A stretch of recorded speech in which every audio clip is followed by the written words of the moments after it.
પણ હું મારા ઇન્દ્રસનની ગાદી પર બિરાજમાન થયો નથી. તો લાવ અત્યારે હું મારી ઇન્દ્રસનની ગાદી પર બિરાજમાન થઉં. ઓમ નમઃ શિવાય. ઓમ નમઃ શિવાય. અરે આ શું? આ તો મારું આખું ઇન્દ્રસન ડોલી રહ્યું છે. પોપટની પાંદડાની માફક ડોલી રહ્યું છે. કોણ એ કાળા માત્ર માનવી જાગ્યો છે કે જે આક્રમણ તપ કરી અને મારું આખું ઇન્દ્રસન ડોલાવી રહ્યો છે? હે ડોલે ડોલે આકાશ ને પતાળ રે ઇન્દ્રજાન ડોલે રે. હે ડોલે ડોલે આકાશ ને પતાળ રે ઇન્દ્રજાન ડોલે રે.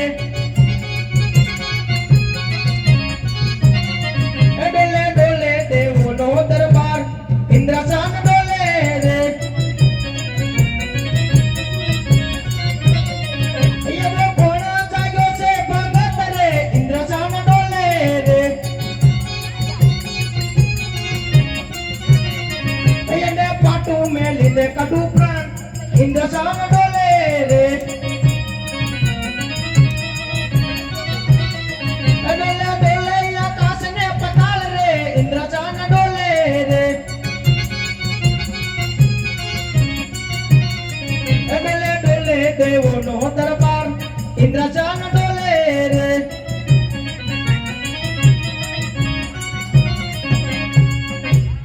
અરે લાવ લાવ, હું અત્યારે મારી તલવારથી તે ભગતના ધરતી મસ્તક જુદા કરું. ઓમ નમઃ શિવાય. અરે નહીં નહીં, મારાથી મોટા વિષ્ણુએ મને કહ્યું હતું કે હે ઇન્દ્ર રાજા, તમારે જ્યારે સંકટ પડે ત્યારે મને યાદ કરજો. તો લાવ અત્યારે મારે સંકટ પડ્યું છે તો હું મારાથી મોટા વિષ્ણુ ભગવાનને બોલાવું. હે આજે ઇન્દ્ર બોલાવે વિષ્ણુ આવજો રે. હે આજે ઇન્દ્ર બોલાવે વિષ્ણુ આવજો રે.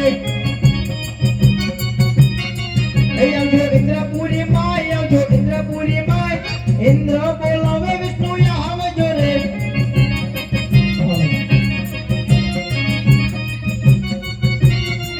હે આજે ઇન્દ્ર બોલાવે વિષ્ણુ આવજો રે. આયો ઇન્દ્રપુરી માં, આયો ઇન્દ્રપુરી માં. ઇન્દ્ર બોલાવે વિષ્ણુ આવ્યા રે.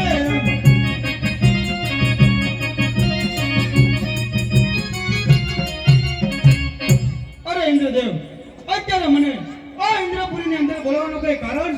અરે વિષ્ણુદેવ, તમને બોલાવવાનું કારણ એક જ છે કે પહેલાના ઋષિમુનિઓ હજારો હજારો વર્ષ સુધી તપ કરતા હતા અને મારું ઇન્દ્રસન એક વખત ડોલતું હતું અને અત્યારના કાળા માતાના માનવી 3.5 દિવસ તપ કરે છે અને મારું આખું ઇન્દ્રસન પોપટના પાંદડાની માફક ડોલાઈ રહ્યું છે. તો શું તેમને મારું આ ઇન્દ્રસન પડાવી લેવું છે? જો આમાં તમે કંઈ જાણતા હોય તો મને કહો, નહીંતર અત્યારે જ તે ભગતના ઘરથી મસ્તક હું જુદા કરું છું. અરે નહીં ઇન્દ્રદેવ, આમાં તો કોઈ નથી જાણતો, પરંતુ હા, મારાથી મોટા બ્રહ્મા છે તે જરૂર જાણતા છે, તો હું તેમને બોલાવું. હા અત્યારે જ બોલો. એ જે વિષ્ણુ રે બોલાવે બ્રહ્મા આવજો રે. આવો ઇન્દ્રપુરી માં, આવો ઇન્દ્રપુરી માં. વિષ્ણુ રે બોલાવે બ્રહ્મા આવજો રે.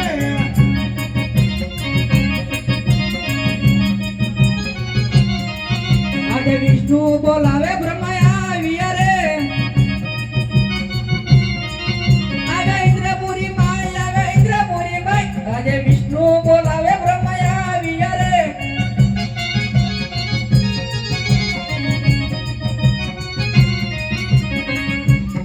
અરે વિષ્ણુદેવ, આ ઇન્દ્રપુરીમાં બોલાવવાનું કઈ કારણ? ઇન્દ્રદેવ બોલાવશે. અરે ઇન્દ્ર રાજા, આ ઇન્દ્રપુરીમાં બોલાવવાનું કઈ કારણ? અરે બ્રહ્મદેવ, તમને બોલાવવાનું એક જ કારણ છે કે પહેલાના ઋષિમુનિઓ હજારો હજારો વર્ષ સુધી તપ કરતા અને મારું ઇન્દ્રસન એક વખત ડોલતું અને અત્યારના કાળા માતાના માનવી 3.5 દિવસ તપ કરે અને મારું આખું ઇન્દ્રસન પોપટના પાંદડાની માફક ડોલાવ્યું છે. શું એમને મારું ઇન્દ્રસન પડાવી લેવું છે? જો આમાં તમે કઈ જાણતા હોય તો મને કહો, નહીંતર અત્યારે જ તે ભગતના ધરતી મસ્તક હું જુદા કરું છું. અરે નહીં ઇન્દ્રદેવ, આમાં તો કઈ જાણતો નથી, પણ મારાથી મોટે શંકર એ જરૂર જાણતા છે. તો હાલ લાલ એમને બોલો. હા ત્યારે જ બોલો. આજે બ્રહ્મા બોલાવે શંકર આવજો રે.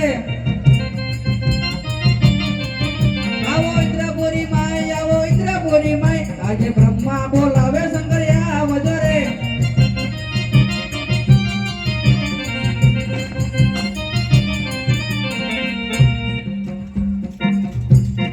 શંકર પાર્વતી ની જોડી બોલા શંકર શંકર પાર્વતી ની જોડી રે.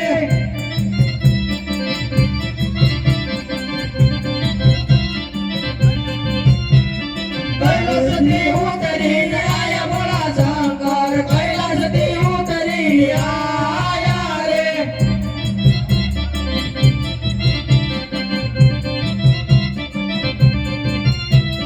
સાથે પાર્વતી ને લાયા બોલા શંકર, સાથે પાર્વતી ને લાયા રે.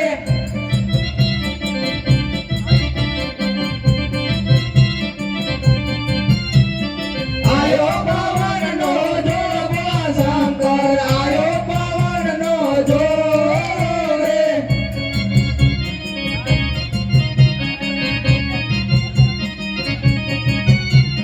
જટાયુ લડે લડે જાય બોલા શંકર, જટાયુ લડે લડે જાય રે.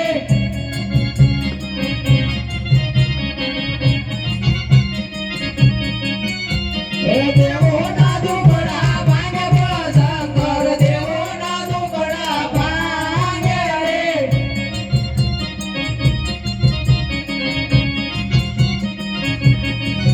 હે દેવો ના દુખડા ભાંગે બોલા શંકર, દેવો ના દુખડા ભાંગે રે.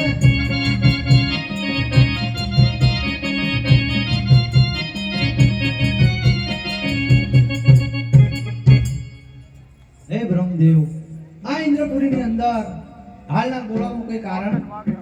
અરે શંકર ભગવાન, આમાં તો હું કોઈ નથી જાણતો, પણ ઇન્દ્ર રાતે બોલાવે છે. હે ઇન્દ્ર રાજા, આ ઇન્દ્રપુરીની અંદર હાલના બોલાવવાનું કઈ કારણ? તમને બોલાવવાનું એક જ કારણ છે કે પહેલાના ઋષિમુનિઓ હજારો હજારો વર્ષ સુધી તપ કરતા અને મારું ઇન્દ્રસન ફક્ત એક વખત ડોલતું હતું.